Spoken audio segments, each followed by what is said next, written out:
Buenos días, bienvenidos iglesia, Dios los bendiga y les guarde. Bueno, una vez más, como todos los domingos, estamos acá en las instalaciones de la iglesia de Avivamiento Pueblo de Dios con una finalidad, con la finalidad de traer una palabra de bendición a la iglesia y a todo aquel que nos escucha a través de los medios que utilizamos por YouTube, por Facebook. Quiero bendecir en esta mañana al pueblo de Dios con toda bendición espiritual y a todo oído que nos escucha. Sean dadas bendiciones a su vida. Esta mañana hay una palabra interesante que está en la carta a los hebreos. Y en realidad no es una carta, sino una homilía. Algunos atribuyen esta carta al apóstol Pablo, pero ya últimamente pues se ha venido estudiando y no se ha podido concluir en quién la escribió. Otros se la atribuyen a Lucas, otras se la atribuyen a Bernabé, otros se lo atribuyen a otras personas. Lo cierto es que hasta la fecha no se ha podido conocer el autor de esta carta o de esta homilía que se escribió. También esto se escribió al pueblo judío cristiano en ese entonces, de donde había muchos, algunos que habían salido del judaísmo y estaban compartiendo con los cristianos, habían recibido a Cristo. Así que, pero la mayoría de los primeros cristianos eran judíos y aparentemente estaban esperando el retorno de nuestro Señor Jesucristo. Pero la demora en su segunda venida y las persecuciones contra ellos que estaban viviendo para la época le hicieron dudar si habían tomado la decisión correcta de convertirse a cristianos o en cristianos. De allí pues que se corriera el riesgo que ellos volvieran al judaísmo. Y esta carta se escribe precisamente ante esta eventualidad. Y fue escrita con esa finalidad, para alentarlos a mantenerse firmes en la fe. Como pudiera estar sucediendo en estos tiempos, que algunos están desalentados, desanimados por la situación que están viviendo. Bueno, yo, orando al Señor, pidiendo por una palabra para hoy, el Señor me puso esta palabra. Y esta palabra va para aquellos que están desalentados de repente ahora, que de repente no ven la magnificencia de Dios, que de repente pareciera que no ven eso que tenían cuando llegaron a los pies del Señor y se han ido como cansando, agotando, ¿verdad? Acá en esta epístola la palabra clave es mejor, ¿verdad? Y es usada para referirse a nuestro Señor Jesucristo y a los beneficios del Evangelio. O sea, como quiera que sea, como quiera que usted lo vea, el Señor es mejor que todo. Y el Evangelio es mucho mejor que cualquier religión del mundo. La mayoría de los beneficios en este entonces del judaísmo tenían que ver con cosas terrenales. Por ejemplo, un tabernáculo o templo terrenal, sacerdotes humanos, sacrificios y un pacto que prometía prosperidad en este mundo. En contraste, Cristo se sentó a la diestra de la majestad en las alturas, desde donde dispensa bendiciones celestiales. Bueno, el Señor está sentado a la diestra de su trono, está dispensando multiforme gracia a cada uno de nosotros. Hemos sido escogidos por Dios, por el Señor, para hacer algo especial en nuestras vidas. Y en esto vamos a estar hablando.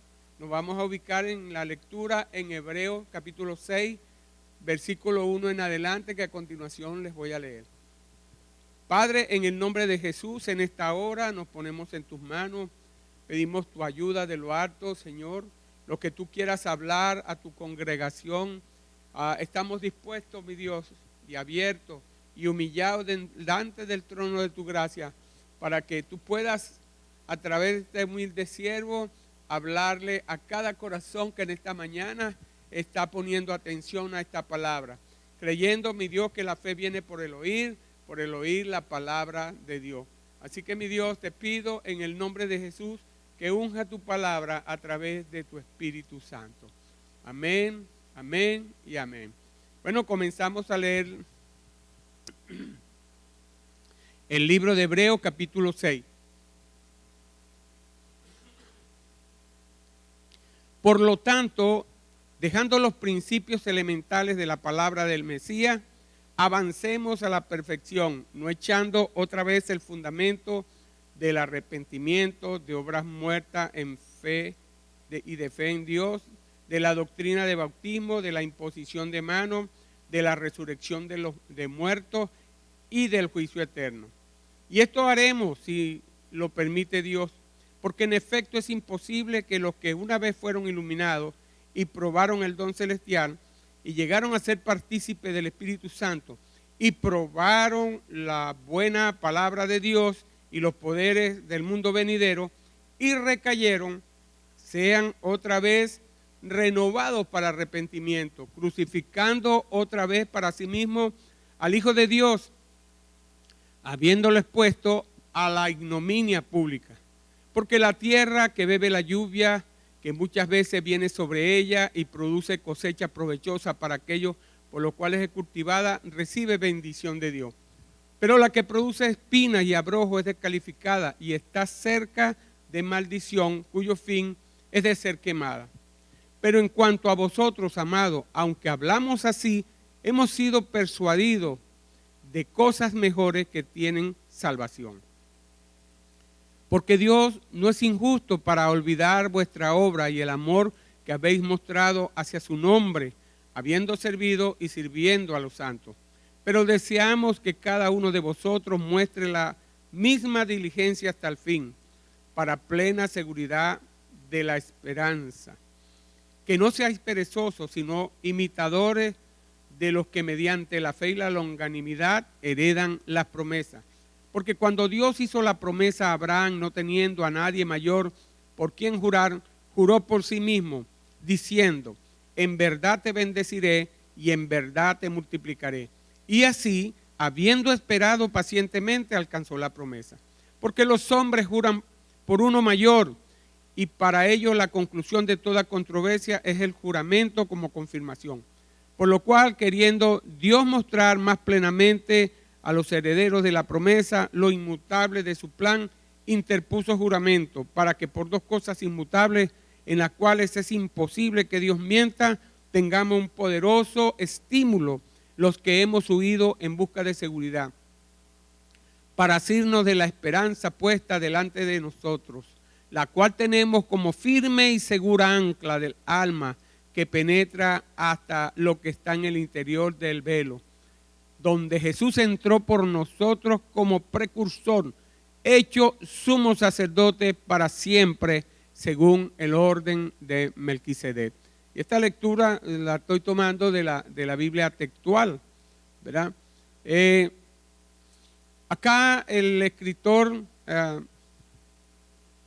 está a quien él escribió, pues, a estos cristianos y aún a algunos judaizantes que estaban dentro, pues, de la iglesia. Él le decía, pues, que hay algunos principios básicos que el creyente debe conocer. Voy a estar hablando en cuanto a la fecha de que se escribió, que es más o menos, algunos eruditos dicen que el 60-65 antes de Cristo, y voy a estar hablando en estos tiempos contemporáneos. Vamos a ir yendo y viniendo allí, ¿no? Ahora, él dice que debemos conocer los principios, los rudimentos de la palabra de Dios a la perfección. El cristiano, pues, debe saber, por ejemplo, que estos principios van a incluir la insensatez de salvarnos de las buenas obras. O sea, debemos saber que ninguna buena obra que podamos hacer nosotros va a llevarnos a la salvación. La importancia que debemos conocer acerca de la fe. ¿Qué es la fe? ¿Por qué la fe es importante para el creyente? El significado del bautismo. ¿Qué significa el que nosotros nos bauticemos? Los dones espirituales,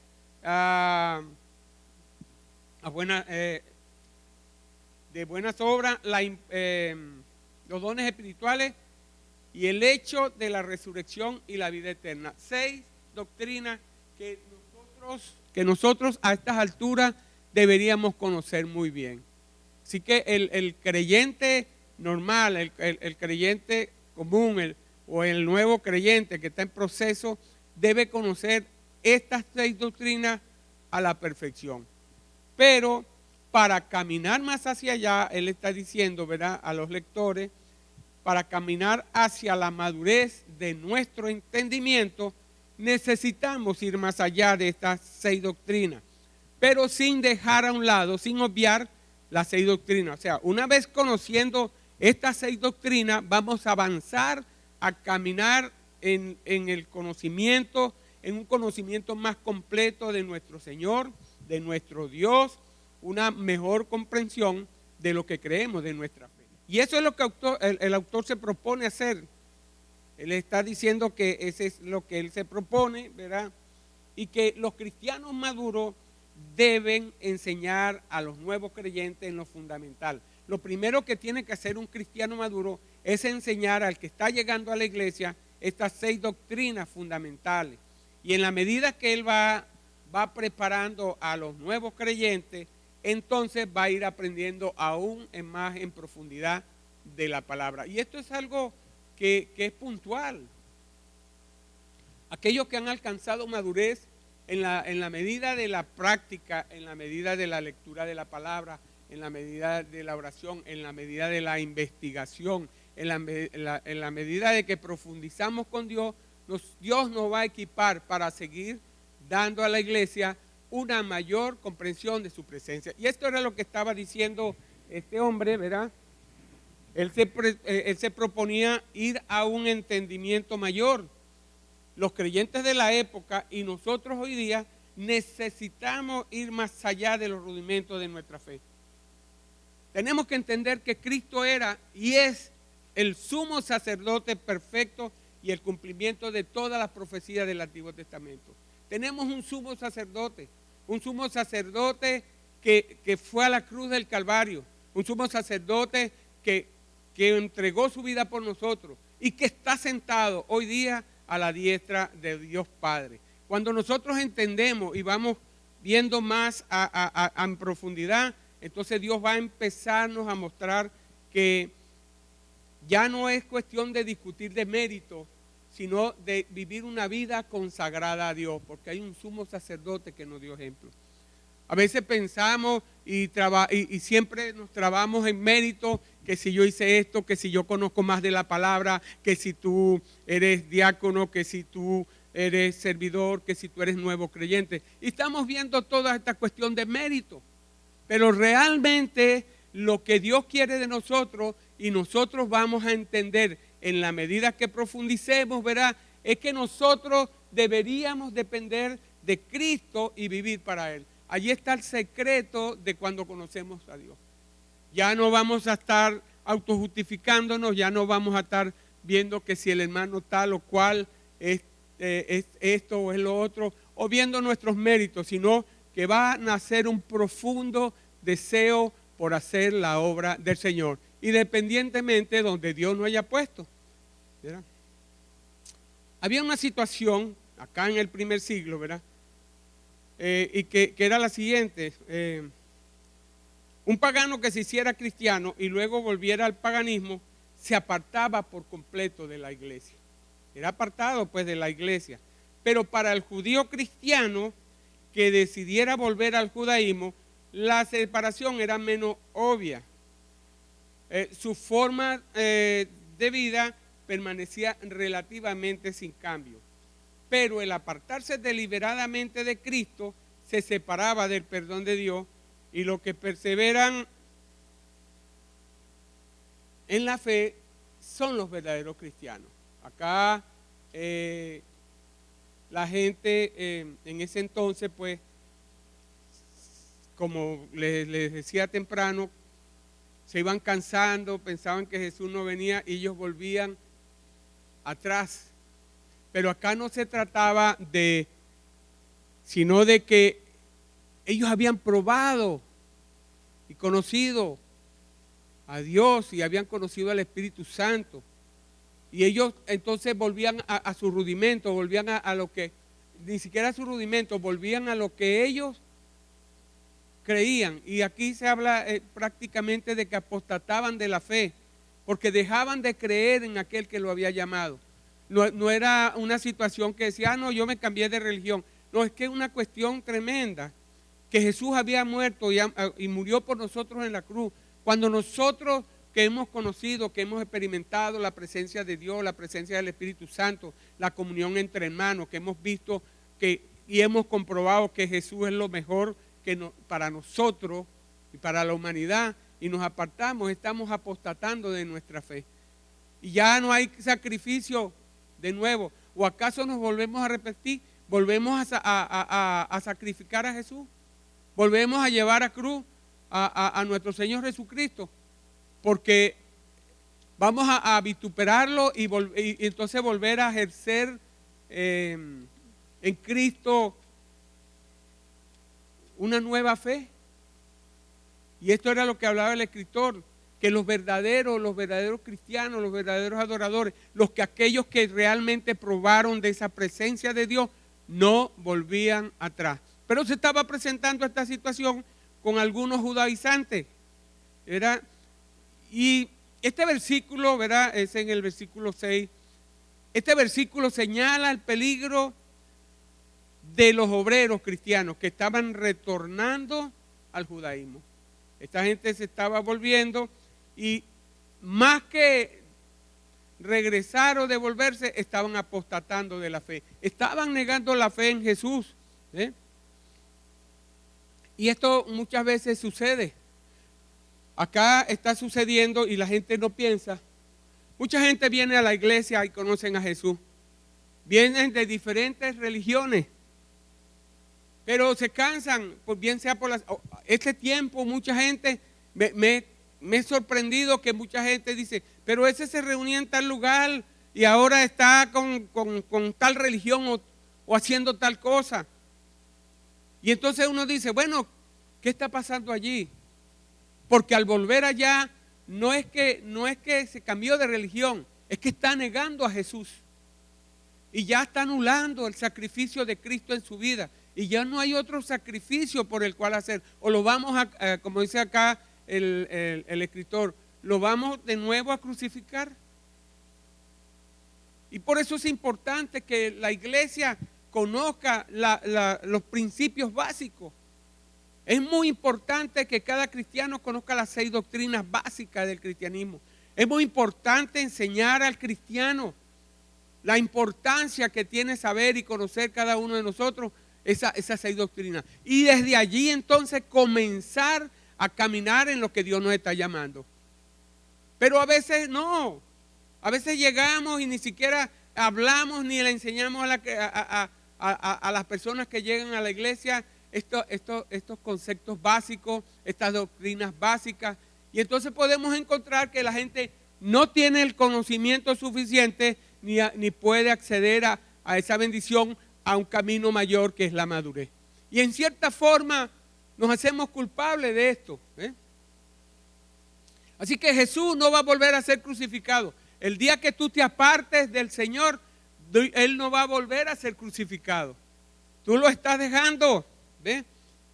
Y Él le decía a la iglesia que estas cosas sucedían, pero que Él estaba persuadido que ellos no iban a ir más allá. Yo también estoy persuadido de que la iglesia no va a ir más allá. La iglesia, hablando de aquel que Dios realmente le llamó de las tinieblas a la luz, aquel que fue llamado de parte del Señor. Entonces, pero sabemos que en estos últimos tiempos van a entrar a la iglesia muchos tipos de personas y nosotros tenemos que estar cuidando de esto, hermano. ¿Por qué? Mire lo que dice en el versículo 7. Porque la tierra que bebe la lluvia, que muchas veces viene sobre ella y produce cosecha provechosa para aquellos por los cuales es cultivada, recibe la bendición de Dios. Cuando siembra, la gente sale a sembrar, a hacer su sembradío y espera la lluvia. Cuando la lluvia moja esa tierra y esa tierra produce, es estimada esa tierra por el agricultor, es estimada la persona y dice, oye, esa tierra sí es fértil, qué bueno, entonces invierten más en ella. comienzan a invertir, comienzan a hacer el arado, comienzan a acomodar las cosas, comienzan a ponerle fertilizante, porque esta tierra ha sido benigna. Esta tierra ha producido el 100 por 1. Pero la tierra, dice en el 8, ¿verdad? En el 8 dice, pero la que produce espina y abrojo es descalificada y está cerca de maldición, cuyo fin es ser quemada. O sea, la tierra improductiva, la tierra que se le da, que recibe la bendición y todo, y no da fruto, pues esa tierra va a ser quemada. Van a quemar todo lo que está allí para ver si produce nueva semilla, nueva planta. Y esto es tremendo, hermano, porque esto pudiera pasar con cada uno de nosotros. Dios está esperando como tierra que somos, porque Dios realmente riega su tierra. Realmente el Señor tiene con nosotros un cuidado muy especial. Y ella está esperando, como dice allá en Isaías, esperando uvas hermosas, pero recibió uvas silvestres. Y él dice que aportillaría pues esta tierra, quitaría los portillos y sería ya para maldición. Y el final es ser quemada. Así que nosotros tenemos que pensar como tierra de Dios, ¿verdad? De cada día ir caminando cada día más hacia la madurez, más hacia el entendimiento de lo que Dios realmente quiere y demanda de cada uno de nosotros. Tenemos nosotros como responsabilidad, no solamente los creyentes que están en la iglesia, sino los pastores, los que estamos en lugar del trabajo que Dios nos ha encomendado, de enseñar a la grey todas estas cosas. Que no nos podemos quedar cómodamente en las doctrinas básicas, sino que tenemos que caminar hacia un conocimiento más profundo de lo que Dios quiere de nosotros. Y esto viene precisamente, en primer lugar, por la fe. Creer que Dios nos ha llamado. En segundo lugar, depender de la fuerza que viene de Dios. Depender de la palabra que Dios nos ha dado, depender de lo que Dios nos ha prometido y creer firmemente en a lo que Dios nos ha llamado. La esperanza, que no es esto lo que le estoy hablando, la esperanza que evita que el cristiano se vuelva perezoso. Ahí a veces llegamos a nuestros hogares y no queremos leer palabra de Dios, sino más cómodo es ver un programa de televisión o ver una buena película. Pero la esperanza a la que Dios nos ha llamado nos mueve y nos dice, no, pero voy a primero a hacer lo que Dios me mandó, porque siento algo por dentro que me impulsa a ser mejor, para buscar, para conocer más, para ser de bendición a otros. Y eso es la esperanza que Dios nos ha dado a nosotros. Cuando nosotros empezamos a profundizar la palabra de Dios, cada día hay un sentir y un deseo especial por conocer más, por acercarnos más a Él, por conocer las grandes bondades que Dios está derramando en cada uno de nosotros. Y cuando estas cosas comienzan a hacerse rema en uno, cuando estas cosas comienzan a estar en uno, entonces uno no va a estar ocioso. Siempre va a estar buscando la palabra de Dios. Así como el atleta, pues, que tiene que entrenarse duro para correr bien, recordando que una recompensa le espera adelante. A la verdad, todos los que corren, a la verdad, todos los que compiten, esperan una recompensa, un premio mayor. Nosotros también tenemos que hacer como Pablo. Pablo decía, pero una cosa hago, olvidando ciertamente lo que queda atrás y extendiéndome lo que está delante, prosigo a la meta, al premio del supremo llamamiento de Dios en Cristo Jesús. O sea, nosotros tenemos que seguir adelante, tenemos que ser como esos atletas, cada día entrenarnos más duramente y no vamos a estar ociosos porque vamos a estar allí y tenemos en Dios, ¿verdad? Y en su anunciado propósito, que es el de bendecirnos en Cristo, razones para esperar confiado el cumplimiento de su promesa. Abraham nos da a nosotros seguridad de que lo que Él promete, Él lo cumple. Abraham, por ejemplo, cuando Dios le dio la palabra, Abraham esperó con paciencia. Dios le dijo que no habiendo otro por quien jurar, juró por sí mismo y le dijo, Te bendeciré, de cierto te bendeciré. Esperó, Abraham escuchó esa promesa de Dios. Dios habló a Abraham y dice la palabra que Abraham esperó con paciencia. Cuando le dijo que iba a tener un hijo, Abraham tuvo que esperar 25 años para ver. La palabra le llegó a Abraham de parte de Dios a los 75 años. Y pasado 25 años vino el hijo de la promesa. Esperó con paciencia.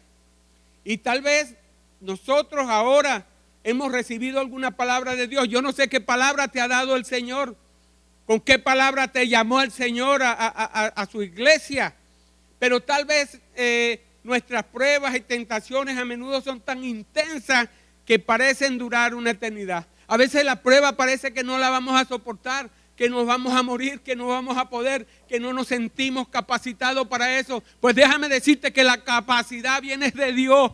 Y Dios es el que te da la capacidad y la fuerza para sostenerte. Pero lo menos que espera Dios de ti es que tú le creas. Que tú creas la palabra que Él te dio.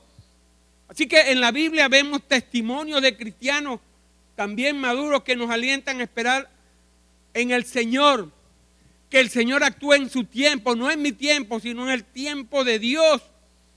Y aun cuando nuestras necesidades parezcan demasiado grandes y fuertes para poder seguir esperando, no nos vamos a cansar porque Dios nos ha entregado una palabra.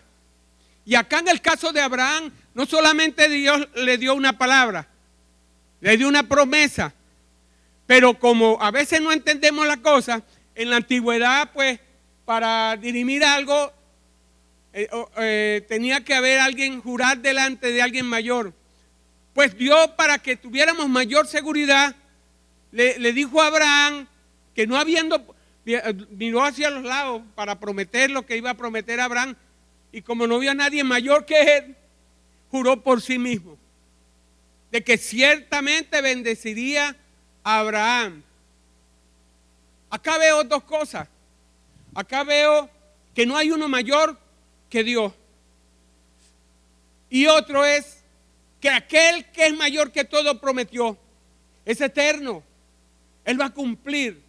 Veo dos cosas tremendas que dicen acá en la palabra. Acá la palabra dice, por lo cual queriendo Dios mostrar más plenamente a los herederos de la promesa lo inmutable de su plan. O sea, Dios quería mostrar a quienes recibían la promesa, y ese es Abraham en su tiempo, y esos somos nosotros hoy día.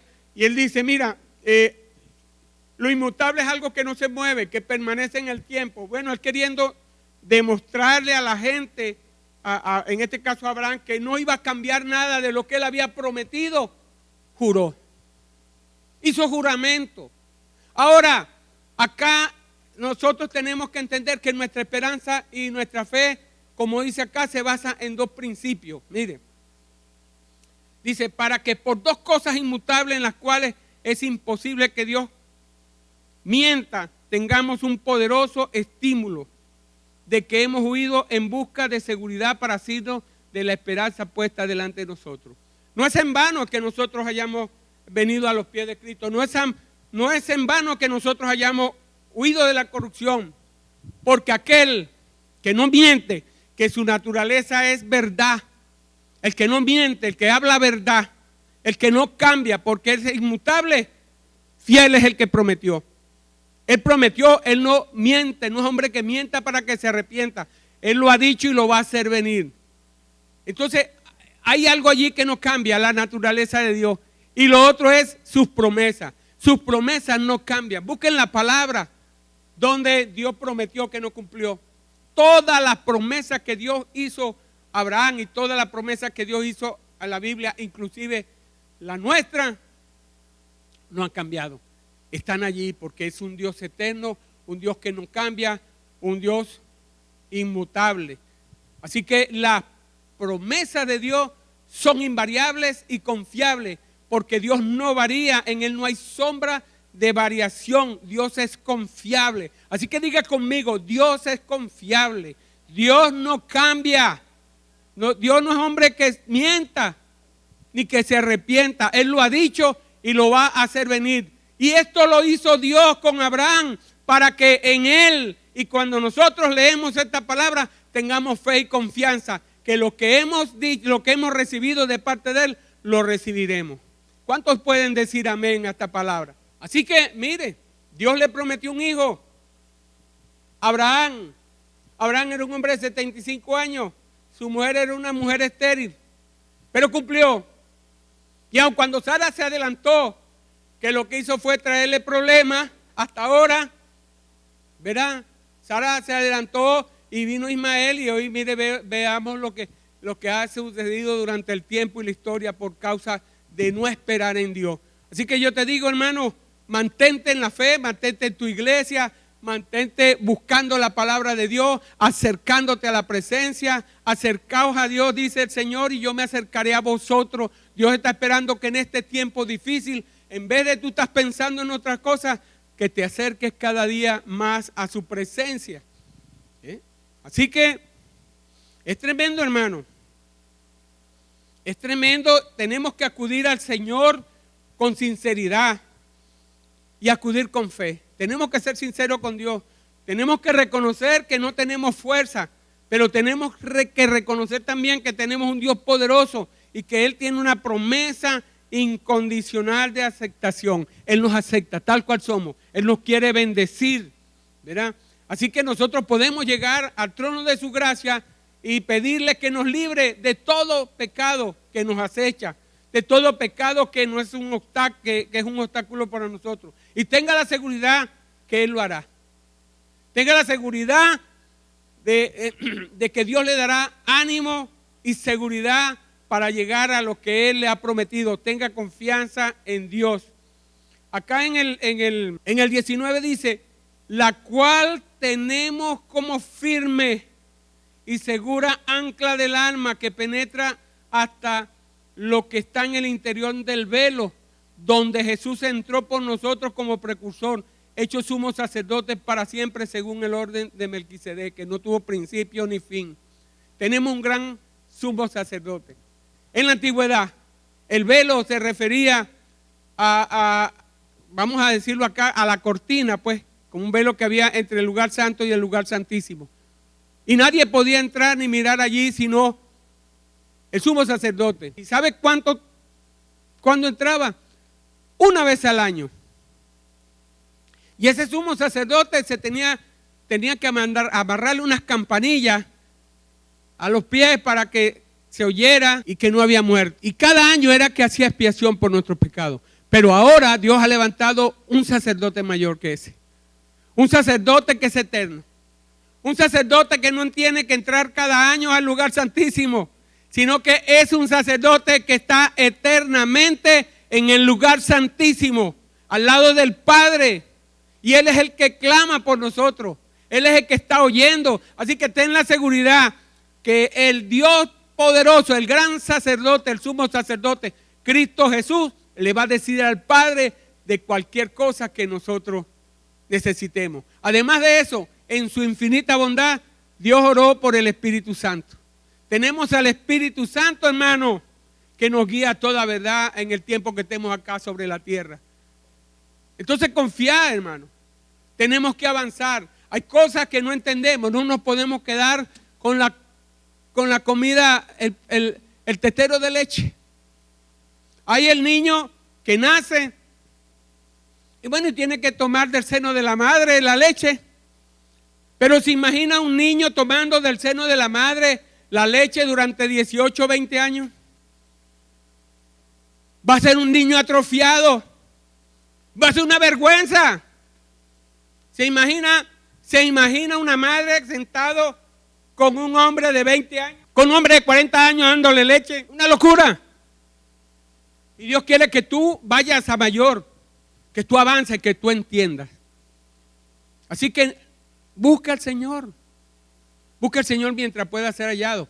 Comienza a tener un tiempo con Él. Comienza a hablarle. Comienza a leer la palabra. Comienza a edificarte. Primero comienza a conocer estas 6 doctrinas. Básica. Conócela a la perfección. Porque a muchos le preguntan, ¿y por qué tú te bautizaste? No para ser cristiano, pero ¿cuál es el trasfondo del que tú te hayas bautizado? ¿Y qué sabes tú acerca de la imposición de manos? ¿Por qué la palabra dice que no impongáis manos con ligereza? ¿Sabes acaso esas cosas? Pues esas cosas tienes que saberlas. Es el ABC de un cristiano. O de la eternidad. O de la esperanza de gloria que tenemos nosotros. Porque cada vez que conozcamos estas pequeñas cosas, para muchos, tenemos esperanza para buscar y creer y conocer por un sumo sacerdote que está en los cielos, a favor de nosotros. Lo tenemos allí, al lado del Padre, hermano. Gloria a Dios. Y tenemos al Espíritu Santo que nos guía a toda verdad. Así que medita en esta palabra que hoy Dios te da. Medita que tienes que caminar una milla más con el Señor. Que Dios te bendiga.